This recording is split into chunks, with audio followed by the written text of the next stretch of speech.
नमस्कार दोस्तों, मैं दिनेश मालविया बात करेंगे कक्षा 12 के इतिहास की 3 क्लास से पहले हो चुकी है। अगर आपने नहीं देखी है तो देख लीजिए। और चौथी क्लास आज होने वाली है। आज बात करेंगे गृह स्थापत्य के बारे में। गृह स्थापत्य कैसा था उसके बारे में। मोहनजोदड़ो का निचला शहर आवासीय भवनों के उदाहरण प्रस्तुत करता है। तो ये प्रश्न बनता है आपके, एक आवासीय शहरी आवासीय भवनों के उदाहरण कौन प्रस्तुत करता है? मोहनजोदड़ो का निचला शहर। इनमें से एक आंगन पर केंद्रित थे जिसके चारों ओर कमरे बने हुए थे। संभवतः आंगन खाना पकाने और कताई करने जैसी गतिविधियों का केंद्र था, खासतौर पर गर्म और शुष्क मौसम में। यहाँ का एक अन्य रोचक पहलू लोगों द्वारा अपनी एकांतता को दिया जाने वाला महत्व था। भूमि तल पर बनी दीवारों में खिड़कियां नहीं है, यानी दीवारों के अंदर खिड़कियां नहीं होती थी जैसे आजकल होती है। इसके अतिरिक्त मुख्य द्वार से आंतरिक भाग अथवा आंगन का सीधा अवलोकन नहीं होता था, जिससे वर्तमान में जो घर बने हुए होते हैं, जैसे मान लो कि ये सड़क है और सड़क के किनारे ये घर बना हुआ है, तो घर के किनारे पे गेट जो होते थे वो गेट इस तरफ होते थे और अपने वर्तमान गेट इधर होते हैं। इस तरह से गेट बने हुए थे घर के अंदर, यानी आंगन जो होता था वो आउटसाइड होता था। हर हर घर का ईंटों के फर्श से बना अपना एक स्नानघर होता था। स्नानघर हर घर में होता था जिसकी नालियां दीवार के माध्यम से सड़क की नालियों से जुड़ी हुई थी, यानी नालियों को वर्तमान की तरह ढका हुआ रखा था। कुछ घरों में दूसरे तल या छत पर जाने हेतु बनाए गए सीढ़ियाँ के अवशेष मिले हैं। यानी बहुत सारे घर 2 मंजिला भी होते थे, सीढ़ियाँ भी मिली है। कई आवासों में कुएं मिले हैं, बहुत सारे घरों में कुएं हैं। अधिकांशतः एक ऐसे कक्ष बनाए गए थे जिसमें बाहर आया जा सके, जिनका प्रयोग संभवतः राहगीरों द्वारा किया जाता। विद्वानों के अनुमान लगाया कि मोहनजोदड़ो में कुओं की कुल संख्या लगभग 700 थी। तो इस प्रश्न को आप लिख ले, अंडरलाइन कर ले कि मोहनजोदड़ो के अंदर कुओं की संख्या लगभग कितनी थी, तो वो लगभग लगभग 700 थी। या 700 कुओं की संख्या कहाँ थी, तो मोहनजोदड़ो के अंदर थी। अब तक खोजी गई प्राचीनतम प्रणाली की बात अगर करते हैं तो नालियों के विषय में मेक लिखते हैं अर्नेस्ट मेक। निश्चित रूप से यह अब तक खोजी गई सर्वथा संपूर्ण प्राचीन प्रणाली। हर आवास गली की नालियों से जोड़ा गया था। मुख्य नाले गारे में जमाई गई ईंटों से बने थे और इन्हें ऐसी ईंटों से ढका गया था जिन्हें सफाई के लिए हटाया जा सके। यानी ईंटों से नालियों को ढका जाता और सब आवश्यकता होने पर जब इसमें मिट्टी गाद वगैरह भर जाती तो उनको हटाने के लिए विशेष स्थान थे। कुछ स्थानों पर ढकने के लिए चूना पत्थर की पट्टिका का प्रयोग किया गया। घरों की नालियाँ पहले होदी या मलकुंड में खाली होती थी जिसमें ठोस पदार्थ जमा हो जाता और गंदा पानी गली की नालियों में बह जाता था। बहुत लंबे नालों में कुछ अंतरालों पर सफाई के दौरान होदियाँ बनाई गई थी, यानी खड्डे बनाए गए थे। यह पुरातत्व का एक अजूबा ही है। मलबे मुख्यतः रेत के छोटे छोटे ढेर सामान्यतः निकासी के नालों के अगल बगल पड़े मिले थे, जो दर्शाते हैं कि नालों की सफाई के बाद कचरे को हमेशा हटाया नहीं जाता था, यानी कचरा हमेशा हटाते या नहीं हटाते उसके बारे में जानकारी अर्नेस्ट मेक के अर्ली इंडस सिविलाइजेशन 1948 किताब से जानकारी मिलती है। जल निकास प्रणाली केवल बड़े शहरों तक ही सीमित नहीं थी, बल्कि ये कई छोटी बस्तियों में फैली है। उदाहरण के तौर पर बात करते हैं लोथल में आवासों के निर्माण के लिए जहाँ कच्ची ईंटों का प्रयोग हुआ था, वह नालियाँ पक्की ईंटों से बनाई गई थी। ये आपके महत्वपूर्ण प्रश्न बनता है, इसको इम्पोर्टेंट करके लिख लिया आप कि कौन सा स्थान है जहाँ से आवासों के निर्माण में कच्ची ईंटों का प्रयोग हुआ था, तो वह लोथल है। लेकिन सबसे बड़ी बात कि यहाँ पे नालियाँ पक्की ईंटों से बनाई जाती है। आवास कच्ची ईंटों से और नालियाँ पक्की ईंटों से बनाई जाती है लोथल में। ये आप देख सकते हो जो मकान का नक्शा बना रखा है, यानी इतनी डिजाइन कारीगरी उस जमाने में हड़प्पा और मोहनजोदड़ो के लोग जानते थे। चित्र में आप देख ही सकते हो, ये मोहनजोदड़ो में एक बड़े कमरे का आवास है। सममिति आरेखन कमरा नंबर 6 में एक कुआ था। अब यहाँ पे कमरा नंबर 6 दे रखा है, 6 के अंदर एक कुआ था। तो कमरा नंबर 6 की बात करते हैं। यहाँ पे 6 दे रखा है, इस 6 के अंदर एक कुआ भी था।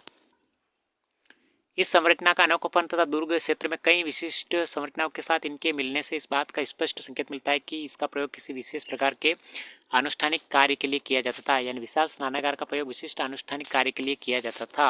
ये दूर का नक्शा दे रखा है जो किताब के अंदर आप आराम से देख सकते हो। उसके बाद सामाजिक भिन्नताओं का अवलोकन जो दे रखा है, यानी सामाजिक भिन्नता कैसी थी उसके बारे में डिटेल से बात करते हैं। समाधान पुरातत्व तो ये जानने के लिए कि क्या किसी संस्कृति विशेष में रहने वाले लोगों के बीच सामाजिक तथा आर्थिक भिन्नताएं थी। सामान्यतः कई विधियों का प्रयोग करते थे, इन्हीं विधियों में से एक शवाधान का अध्ययन है। आप संभवतः मिस्र के विशाल पिरामिड जिनमें से कुछ हड़प्पा सभ्यता के समकालीन थे, यानी मिस्र के पिरामिड भी जो बने हैं जिसके समकालीन हड़प्पा सभ्यता से परिचित है।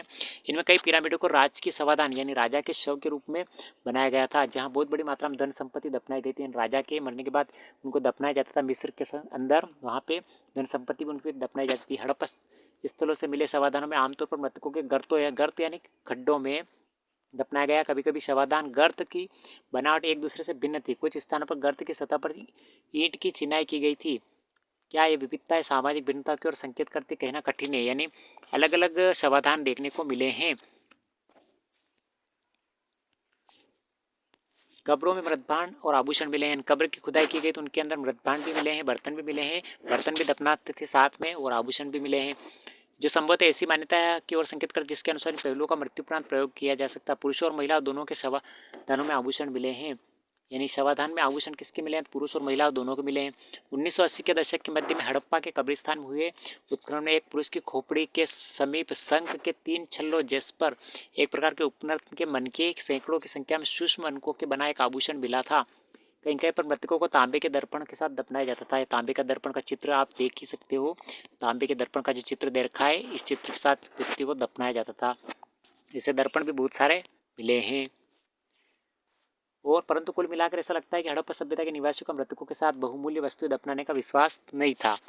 उसके बाद आगे की बात करते हैं विलासिता की खोज।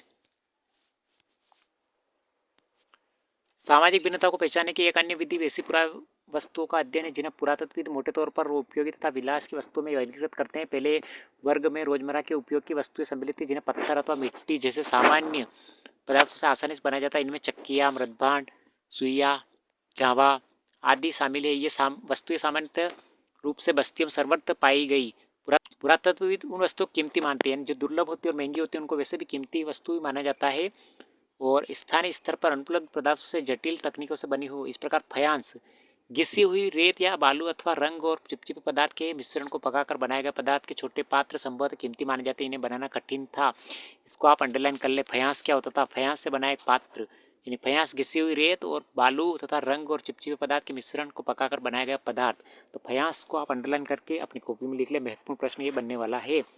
इससे कीमती वस्तु बनाई जाती है और महंगी थी वस्तुएं और दुर्लभ थी, तो इसका प्रयोग अमीर व्यक्ति कर सकता था, गरीब व्यक्ति नहीं कर सकता था। चित्र दे रखा है फयांस की मिट्टी से बना हुआ बर्तन। उसके बाद आगे बात करते हैं। इस स्थिति तब और जटिल हो जाती है जब हमें रोजमर्रा के प्रयोग की वस्तुएं तकलिया जैसे फयांस जैसी दुर्लभ वस्तुओं से बनी मिलती हैं। क्या हम इनका वर्गीकरण उपयोगी या विलास वस्तुओं के रूप में करेंगे? यदि हम ऐसी वस्तुओं के वितरण का अध्ययन करें तो हम पाते हैं कि महंगे पदार्थों से बनी दुर्लभ वस्तुएं सामान्यतः मोहनजोदड़ो और हड़प्पा जैसी बस्तियों में केंद्रित है, यानी यहाँ से मिली है। छोटी बस्ती में विरले विरले यानी बहुत ही कम मिलती है। उदाहरण के लिए फयांस से बने लघु पात्र यानी छोटे पात्र संभवतः सुगंधित द्रव्यों के पात्रों के रूप में प्रयोग होते थे, यानी सुगंधित पदार्थ इसमें भरे जाते थे। अधिकांशतः मोहनजोदड़ो और हड़प्पा से मिले हैं, कालीबंगा जैसी छोटी बस्तियों से बिल्कुल नहीं। यानी फयांस कहाँ से मिले हैं? आपके महत्वपूर्ण प्रश्न बनता है। तो फयांस के जो पात्र है वो अधिकतर मोहनजोदड़ो और हड़प्पा से मिले हैं, जबकि कालीबंगा छोटी बस्ती से नहीं मिले। सोना भी दुर्लभ है तथा संभवतः आज की तरह कीमती था। हड़प्पा स्थलों से मिले सभी स्वर्णाभूषण संचयों से प्राप्त हुए हैं, यानी सोना हड़प्पा से मिला है। संचय शब्द लोगों द्वारा सावधानीपूर्वक अधिकांश पात्रों जैसे घड़ी में रखी गई वस्तुओं के लिए प्रयोग किया जाता है। ऐसे संचय आभूषण के हो सकते हैं अथवा धातुकर्मियों द्वारा पुनः प्रयोग के लिए संभव कर रखी गई धातुओं के। यदि किसी कारणवश मूल स्वामियों ने इन्हें पुनः प्राप्त नहीं किया तो ये तब तक अपने स्थान पर रहते जब तक कोई पुरातत्व इन्हें खोज नहीं निकालता। संचय इकट्ठा करके वस्तु को रखा जाता था। उसके बाद शिल्प की बात करते हैं। शिल्प की क्या होता है, शिल्प के बारे में अगली क्लास में बात करेंगे। किससे लगा वीडियो लाइक से सब्सक्राइब जरूर करें और अपने दोस्तों को अधिक से अधिक शेयर करें। ये उन बच्चों के लिए क्लासेस है जो स्कूलों में अध्यापक जहाँ पे उपलब्ध नहीं है, और बच्चे जो पढ़ना चाहते हैं वो मोबाइल के माध्यम से पढ़ सकते हैं। इसी प्रकार के वीडियो आपको लगातार मिलते रहेंगे। चैनल को लाइक शेयर सब्सक्राइब जरूर करें। Thank you.